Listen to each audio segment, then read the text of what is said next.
Hey everybody, how are you?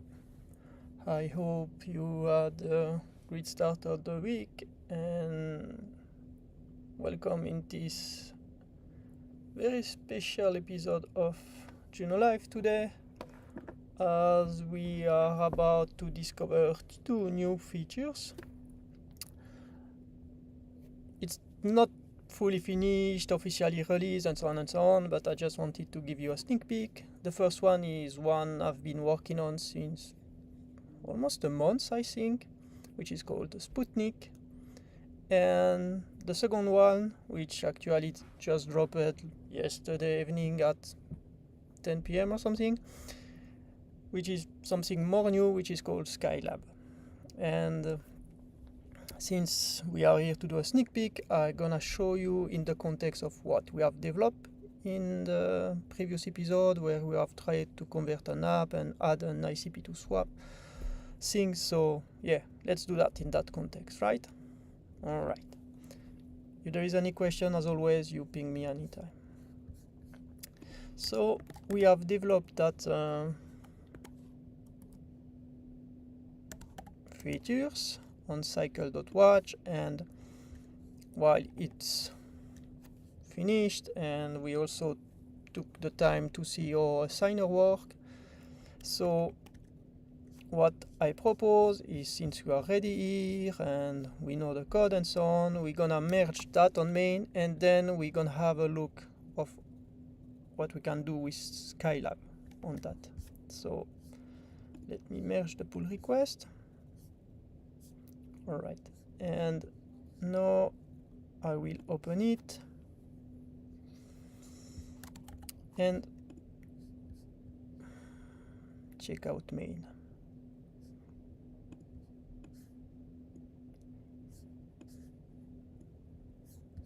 All right,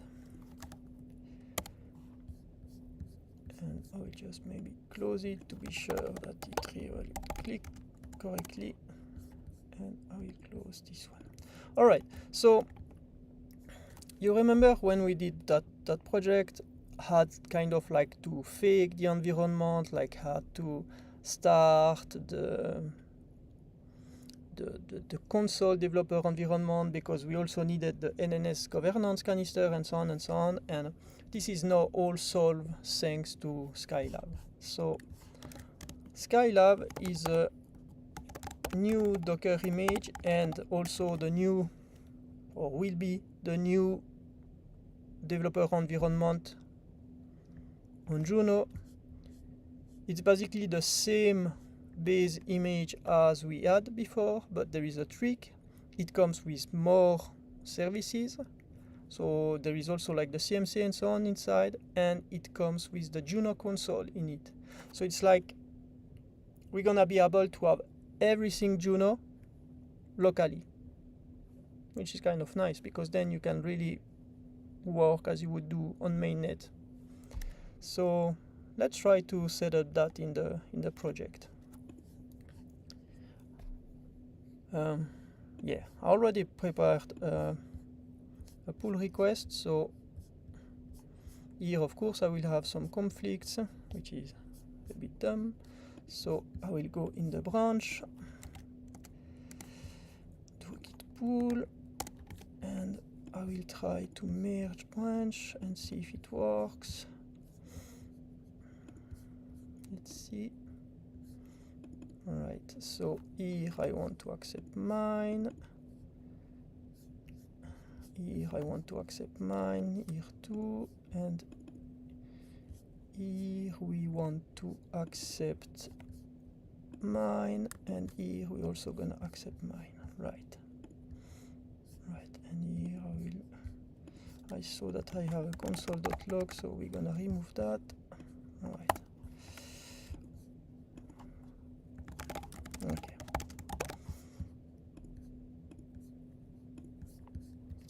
All right. So let's do that step by step locally. So first of all, you remember, because we had that weird environment where I had to fake stuff, we had to hardcode some IDs to use services, And now that everything is provided, we can actually just inherit the defaults and go like, we don't need this and we don't need that. Then, because it works with a Docker container, we need a Docker compose file. So as a matter of fact, I started bumping all the Juno templates before the call, and we're just gonna copy one of those Docker compose file here, right?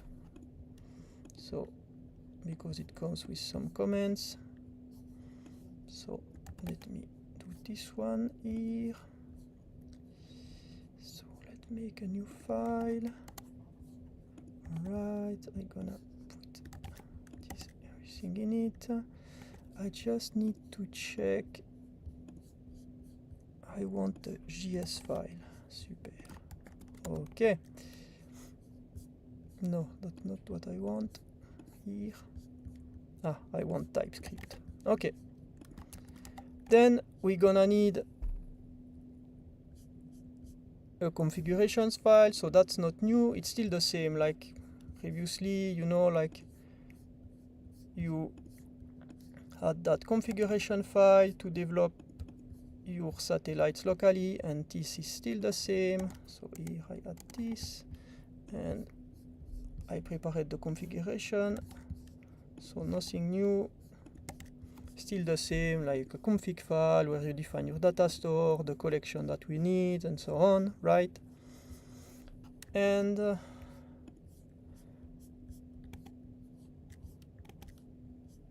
now we're gonna need two things. Is one, I will update Juno config. So if I go here, I will update Juno config, and I will also update the plugin because I also released those today to support that new environment. All right,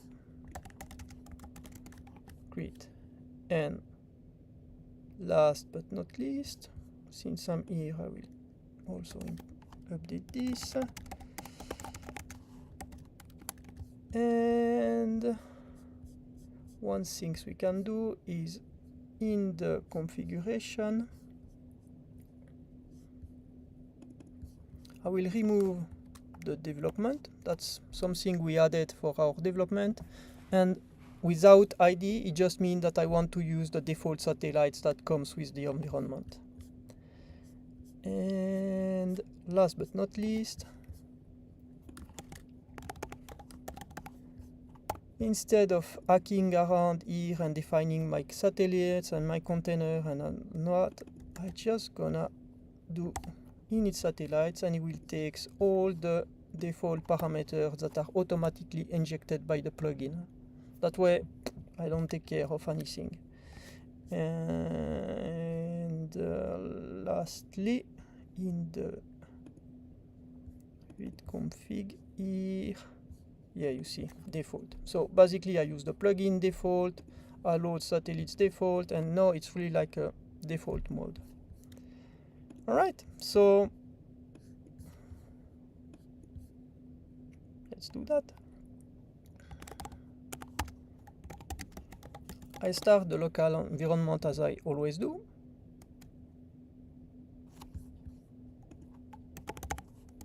If I don't forget to start Docker, of course. All right, and let's go. You see it launched the emulator, and I will give a special name because I made a test before we call it that. So here, let's call it demo, since I made a test before, so that we have like a clean state to get started. So let's do it again. All right, so it starts. That's normal, we used to do. But now the tricks comes here. Here is mounted the console UI. So now, as of now, we have the whole Juno front-end stuff for your management that is running. And then he will proceed and he will install all the modules that it always does, but it also installed the NNS governance and the cycle minting, which is really useful to top up or create new canister or satellites. You see here that's all those modules that comes out of the box, and there is a bit of configuration that is painful, but that is done. Plus here now it uploads the modules in the console, that way you can spin up also new module. Right, so if we open now our application,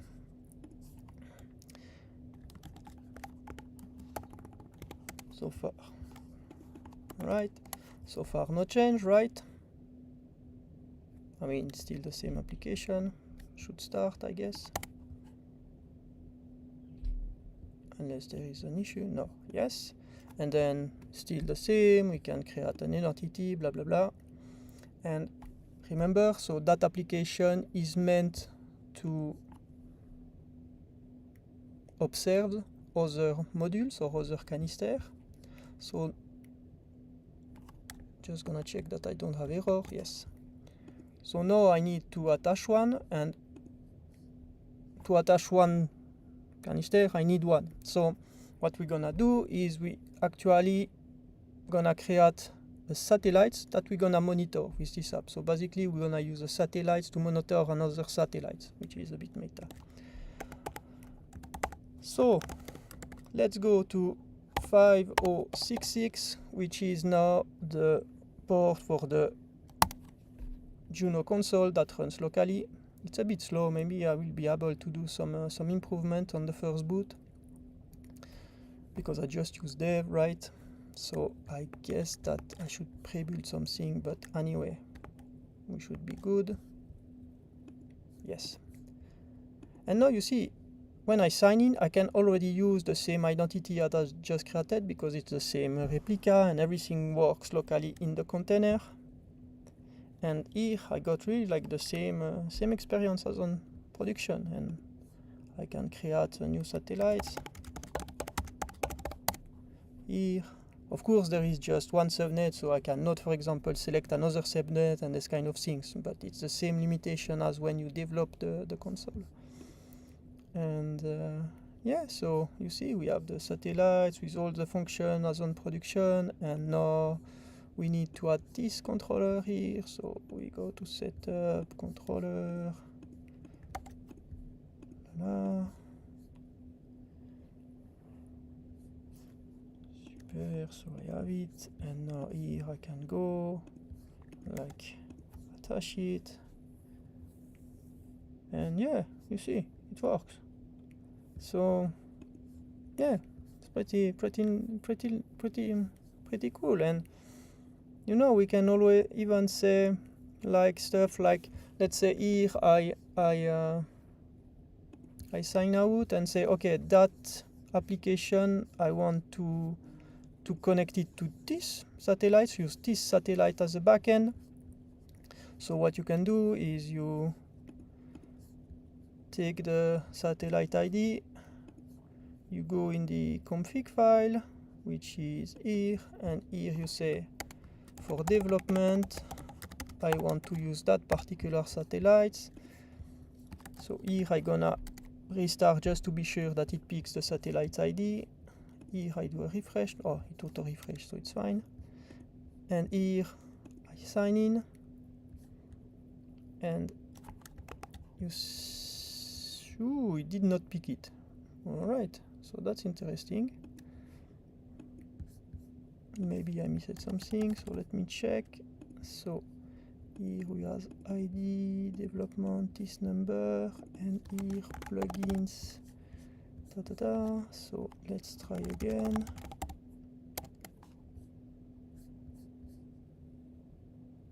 And here in constant, let's put a console log of the satellite ID. What do I get?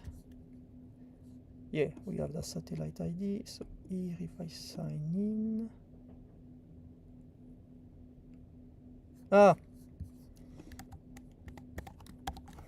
it's because it's in the cache. yeah, it's because in that application I use indexed.db and it reads the value from indexed.db. All right, so yeah, and you see now I got errors because, for example, this collection does not exist. So now what I can do is I go to the admin, and as I would do on production, I would go to my satellites, and I'll go to my data store and start spinning the collection. So nothing new, right? But still, it's kind of really fun to be able to do everything locally as you would do in production. Right, and here if I refresh, you see everything is fine. Super.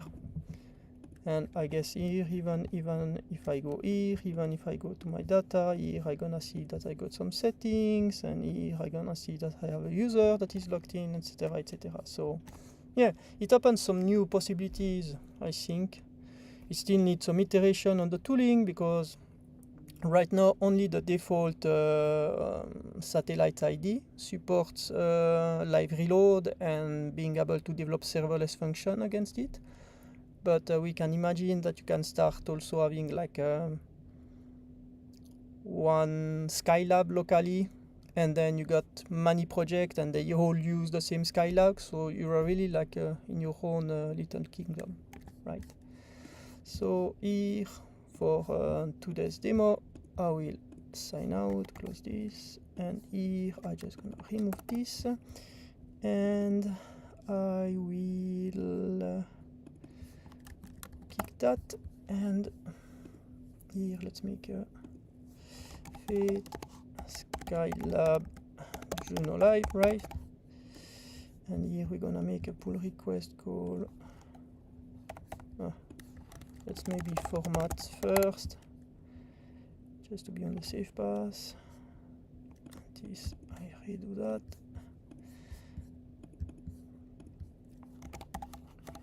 And let's call it, what did I say? Setup Skylab Juno live. All right. And I will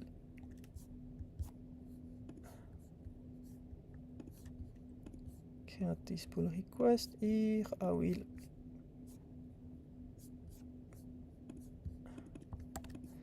close this one, replace it by this one since we did it together.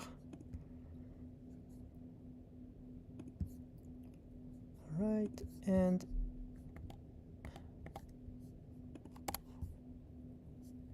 here we are good, so I commit that. Alright. Of course, it has been added to the, I will add that to the tooling, I will add that in the documentation and so on and so on, but again, I just wanted to give you a sneak peek of what's going on. Alright, so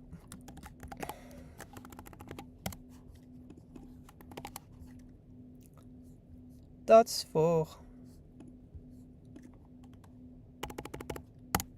Skylab. Then we also add that other topic to discuss, which is Sputnik. So remember, like in the previous weeks, like all the Juno Live in March, we implemented that function that you can, in that dapp, connect the OSI wallet, which is here represented by a demo wallet, right? And in that demo wallet, I get some ICP, and I'm just gonna refresh the connection.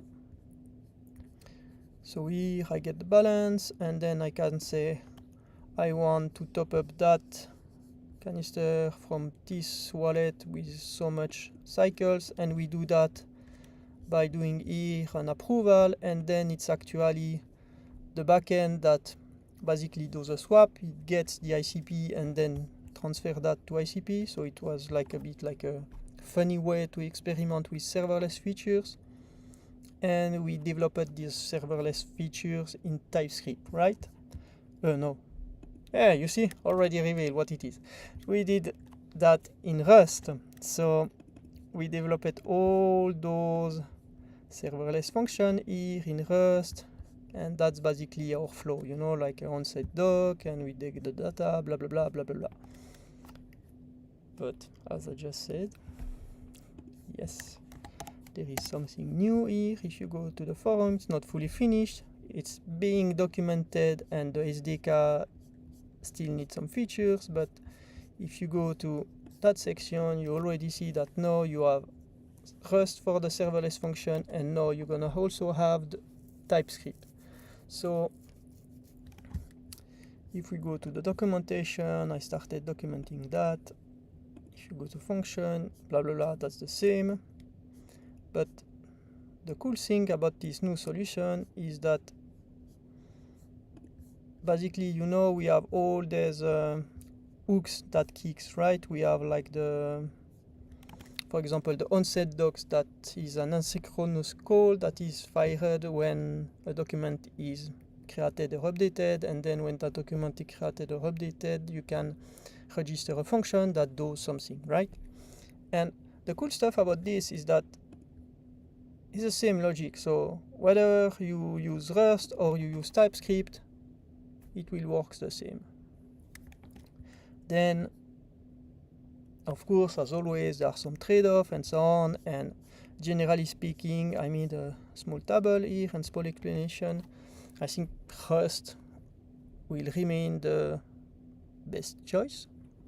Like, if you want to build, yeah, it will be more performant and cost less cycles, and there are more functions and so on. But, I mean, TypeScript is interesting if you are more familiar with that language, and also if you want to prototype even quicker, or if you just want to have a try and so on. So my idea is the following. Here we add those serverless functions that we have wrote in Rust, right? So what we're gonna do is I will delete those. And I delete these two, right? And do I have another Rust file? No, I think it's everything we have. Okay. And really, to show you that you don't need Rust anymore, I will even delete the target. I will close this editor. I will go to WebStorm, which does not support Rust, and we will hack around here. So my idea is that what we have done in Rust, we're gonna transfer that to TypeScript. So let me zoom here, and let's create a branch. Let's call it Sputnik, and here we're gonna do rewrite serverless function in TypeScript. Okay, great. And let's create a pull request. This way we have a canvas and way to compare. Okay, so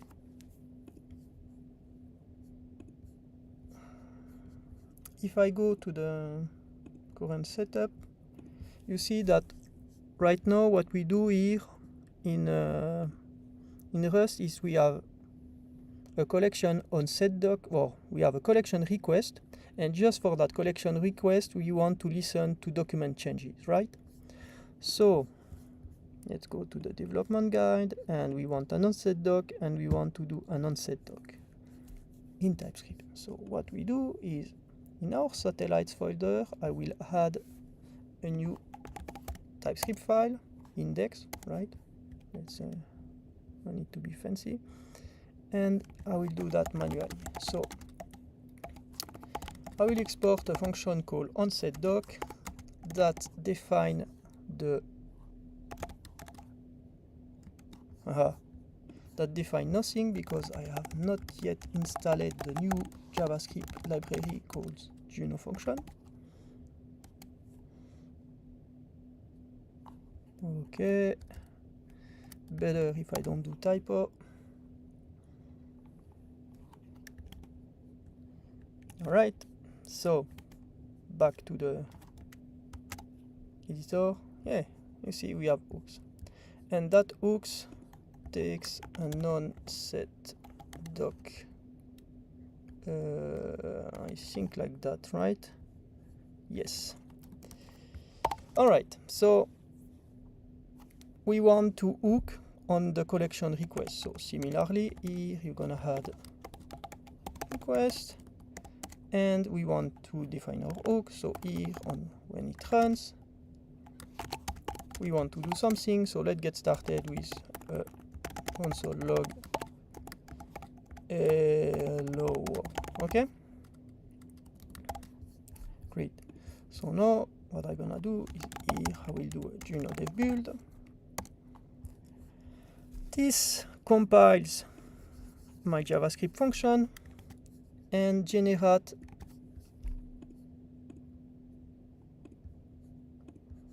a JS file here, right? It's my bundle.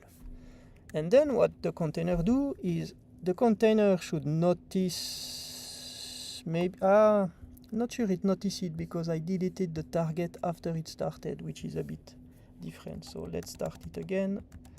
So that's my bad. I should have started it afterwards. As I say, it's still in development.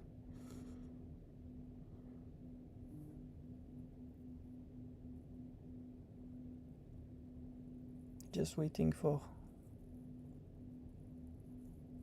things to be up.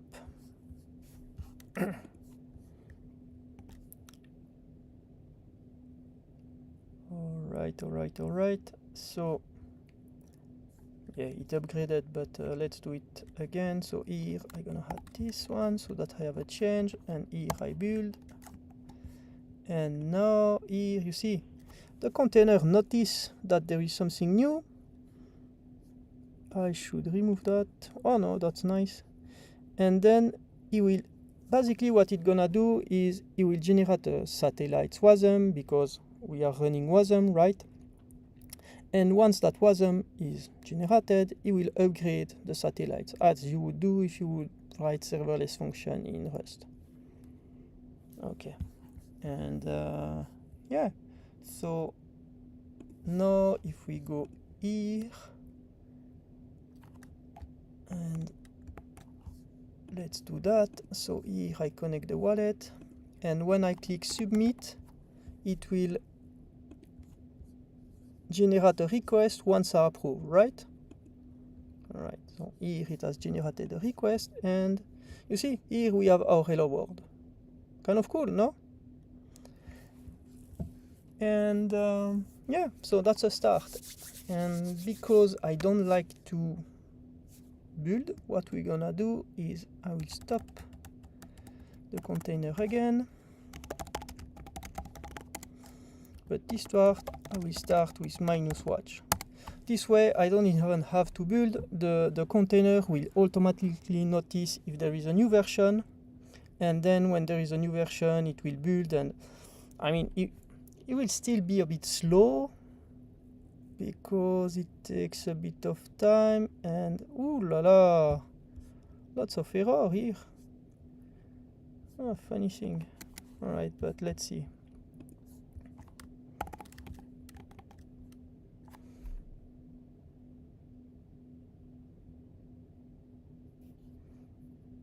Does it notice it or not? Yeah, you see here it noticed the change, then it builds the WASM, and right now I think it has a debounce of 10 seconds, but there is also a command to reduce that, and we can adjust. And technically it should update if it works.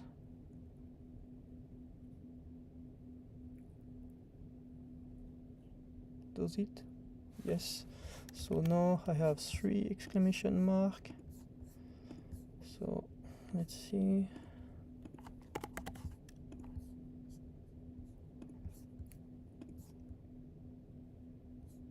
Yeah, 3 exclamation mark, it worked it out. Not bad. All right, so fit init function. Okie dokie. So now if we have a look, the first step we defined a request data, right, actually, and that were in the types. Okay, and then so let's do the same. So you know, like, data are encoded, so we need to decode them to encode them again if we want to save and this kind of thing. So we can do the same here. So let's do that. Const data equals decode doc data, and here we need to pass the context, so we have that too, text here, which inherits the type from here. It's an onset doc context, and we can do context data, what was it, data after and data, right? It's a bit verbose. And here we need a type, and the cool thing is, since it's TypeScript too, I can just use the types I already have defined it for my front end. I mean, it's TypeScript, right? So I have that now. Request data, what do we have it? Request, I don't have something like that. Here, request data. So here we're just gonna do boom, and voila. We put a type here, and oh, I'm not sure about that, but let's see. And here we're gonna do console.log data. So again here, ooh, interesting. Ah, yeah, that's something I should still solve, right? So we're gonna stop this. There is something, it's still in progress, and I should handle the fact that when there is the auto watch that runs, that if there is an issue, that it doesn't stop the container. It's just like I need a try catch in the container that I did not had it yet. So we're gonna just build stuff manually. So let's do something like that. My data. And here the cool things to know is, like, when you do that, the object will be that will be a JSON stringify. And ooh, is my service fully down, or does it come back to life? Yeah, it comes back to life. Yeah, I'm really looking forward to not use the local replica anymore in that container. Anyway, build, and here we build, la la la. So that's a bit annoying, like it takes a few seconds, and yeah, it's almost a bit slower than Rust. Not too much slower, but just a bit, because there are a few more steps. Alright, so if I connect, and here I make a request, and here I approve. You see, here I have the stringify, and you see here, for example, principal and big int are encoded inside the JSON in a specific way, because principal and big int are not native features, but it's supported, it works, same encoder as in the front end, right? So we got our data, we're gonna do that later. We want the amount, so we should be able to do that, right? Here I should be able to have const request amount, and my amount is in big int, but because it's JavaScript, so I can just do that. And the fee is somehow optional, so here we should be able to have data.swap.fee, right? and because it's JavaScript, then I can start doing a bit like some fancy thing.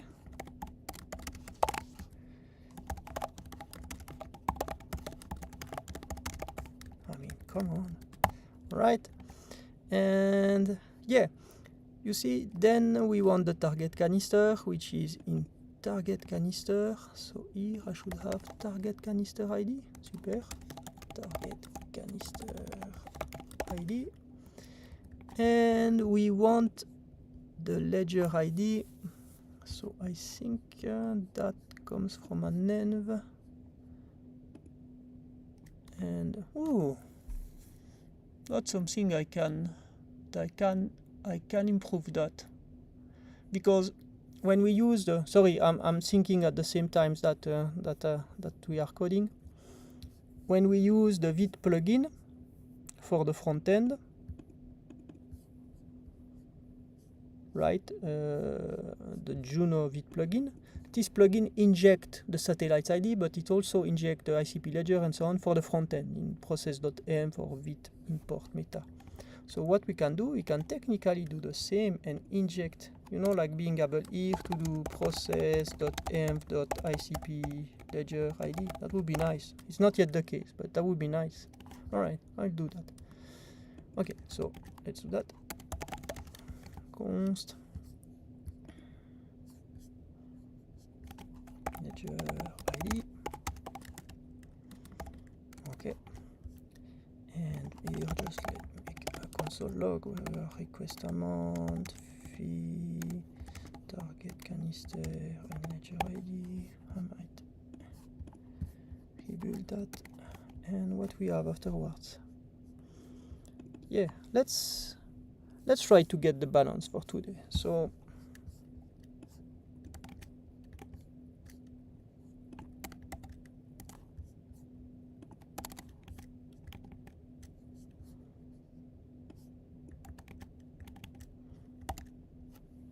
all right, and that balance, we add that in a class called services. So let's do that. Here we create services,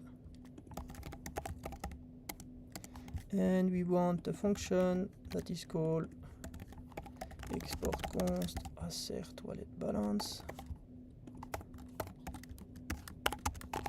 All right, and you see, before we do that, just to be sure it works out,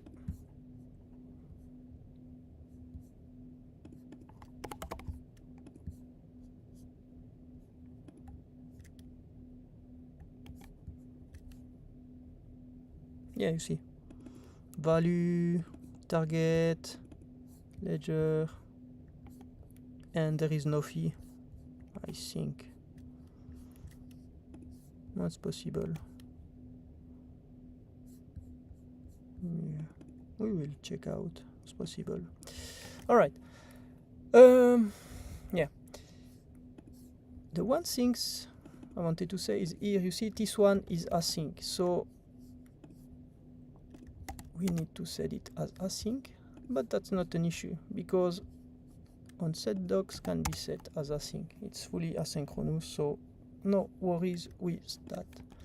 So what do we need? We want, so here I'm gonna use an object, so that's slightly opinionated, but I think it's a better pattern in JavaScript because then kind of gives some sense of types to your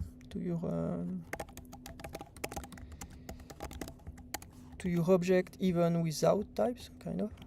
So from account we're gonna need that, but I'm not sure yet what will be the type. We're gonna have to put a no for now. We need the amount, which is a big int, and we need a fee, which is a big int or undefined, I think. Right. And what do we do here? We do a icrc balance off. So let's check that. So to make an icrc balance off, so this is in ledger icrc. So we do another TypeScript file, ledger icrc Alright, and here we're gonna have export const src balance of tac, and here we're gonna return a nat, so I guess we're gonna return a promise big int, not sure. And we want to make a call to the ledger ID, so ledger ID and the account that I don't know yet. The type, okay, unknown account. So doing a call, we got a function for that. So let's call it let balance equals call, and that calls come from that Juno CDK function. And here I want maybe just explain briefly. So my ID with that CDK is that in Rust you have the SDK, which are the stuff that Juno gives you, for example set.docstore. You have the utilities like the decoder, and you have the icp-to-cycles, which is a CDK for Rust that is developed by the Definitive Foundation. So my idea is that we have a SDK for Juno with the set.docstore and so on. We have the utils for Juno, but we also have like kind of like the one-to-one mapping of what we need from the CDK. And call is one of these functions that we will need. So basically, my idea is that when you develop those serverless functions in TypeScript, you kind of already learn how it works with Rust, and you kind of learn the same logic. You don't reinvent the wheel. So, cool. Hope it makes sense. So, canister ID is our ledger ID. And sorry, I saw your question now. Yes, the CMC can be run locally. It's already spinned in the container that we have, and it just spins canister within the same subnet as the local environment that we have here. But worth to note that to spin the CMC you need the governance, and then to have the governance you need a proposal, and then you need a proposal for the CMC. It's kind of like it's not like the most pleasant way to spin stuff, but yeah, it's possible. Alright, so then method. Okay, so as a method we want, what did I want? Balance of. Okay, here it complains because the TypeScript is not principal, so no worries. We're gonna do principal dot from text, so we can use the principal from the definitive principal, that's no problem. And we need to pass parameters, and here it's where it starts a bit to let's call it like to sucks. So glad you like it. I can yeah. If you want to know which parameter you need, so the NNS governance is not up to date. So it's just answering about the CMC because they are changing the types. Like in 2 weeks, you can spin the governance with Candid and not Proto as no, but just in case you need it. If you go to Juno Docker in the CLI under module, you have the governance and the CMC. And in each package, you will find what you need to install it and what you need to post-install it. Basically because you need to spin the canister and then do something else afterwards, otherwise it doesn't work on the local replica. Typically here for the CMC you need to pass a proposal to the governance, and that's why you need the governance. Right. Yeah, I was telling that it sucks a bit. So it's because now the thing is like we enter a world where you need the candid types, and that's a bit pain. But yeah, so we'll see if we can make that easier in the future. But at the moment, the best way is to, for example, here I need a place to search for the SRC balance off, so I need that those exist in ledger ICRC. So, oopla. Alright, so here I'm gonna search for this. Alright, and I go to the GS, and so I need the account. That's the type I need to make the call, and I have to copy that, which is a bit painful, but yeah.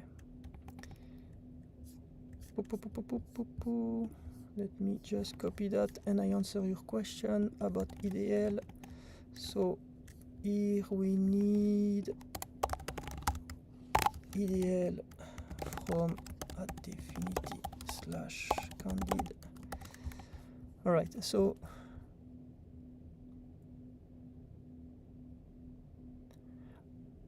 I don't know actually about the cycles ledger because I never used it, but I would guess so.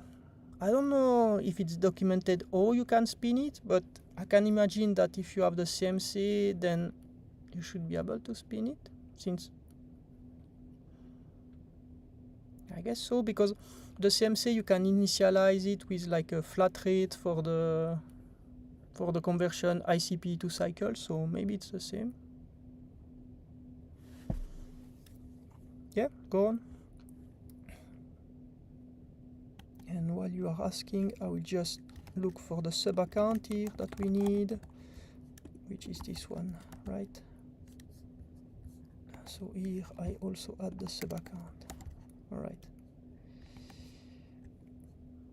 And yeah, so we need to pass the account.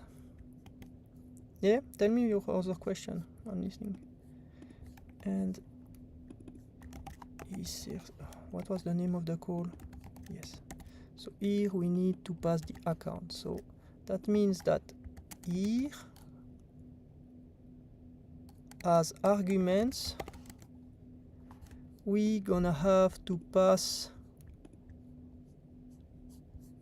Where's the type?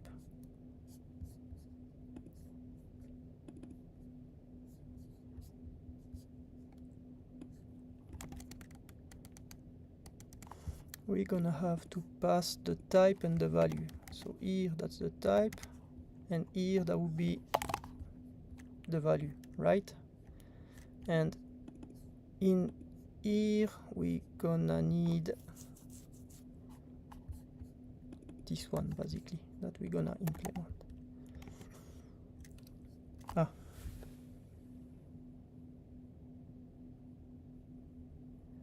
I cannot really understand that question because I don't use DFX, so I don't know about DFX create bindings, so I cannot tell you about that.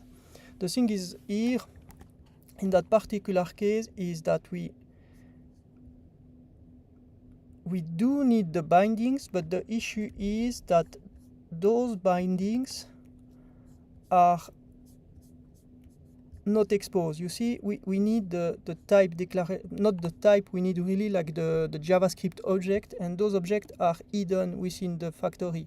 That's why we have to copy those. But in the future, we will, I don't like that. So we will find a way to have that. Either we will provide some more libraries to do that easily, or yeah, that's not an issue. I just want to re-implement what we have done so that we can do it. Right. So, nevertheless, we also gonna need the type account. So I'm gonna do like that. Is here I will install the Definity. I should have done that from the start. Definity ledger ID RCRC here. Well, actually no. Yes? Ooh, good question. So I want the type account from here. So let's see. So here, this one is of types account, and where can I import this one? Did it take it? No, it doesn't. It don't want. So import account from @definity / ledger icrc / candist / candid / here. All right. Okay, and here now we know that we got an account. No, that's dumb. Where was I? Balance off. Okay, it returns tokens, and tokens it's not, so we take that here. Popla. And here we also need to declare the results, which are tokens. Finally. And here we get a big int. So what we're gonna do here is this. Well, actually we can even go like that. Alright, and I will take this, and in the services here now we gonna replace that. And if I remember correctly, what we had here, we had balance. So let's start there. So what we're gonna do is here we do let const balance equals, where is it? icrc balance off, await, and what we do here is we need the ledger ID and the account. But it's better if I use those. Okay, and here we from account, and here we just do balance. Might not work at all, but yeah, let's see. And here, if we had a look what we passed the ledger ID. So here we're gonna do await assert wallet balance, and we have ledger ID from account request amount, which is the request amount, and we pass it also the fee, but then we need the from account, and from account gonna be here. Where do we add it? We add it after data. And let's take the type.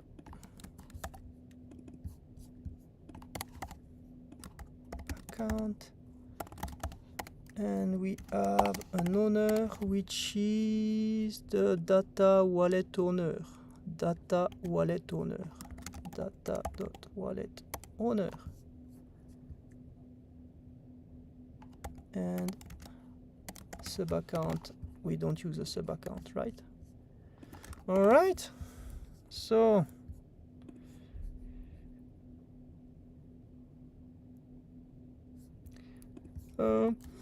let me build an answer. So it's hard to tell, like I've been using JetBrains for a long time, so I'm kind of stuck with it. I think it's really super, especially Rust Rover, because if you do Rust and frontend, you can do everything in Rust Rover, which is really nice.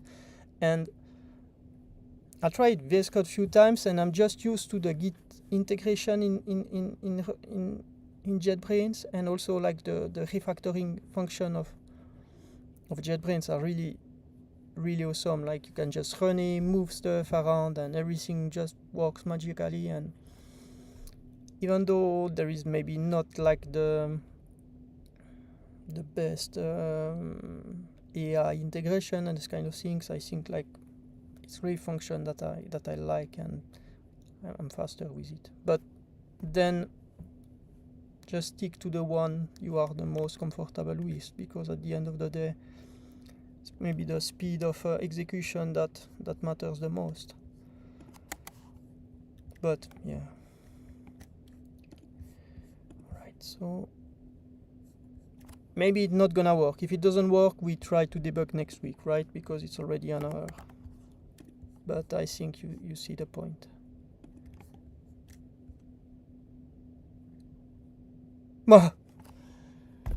Yeah, it's too beautiful. You see, it works out.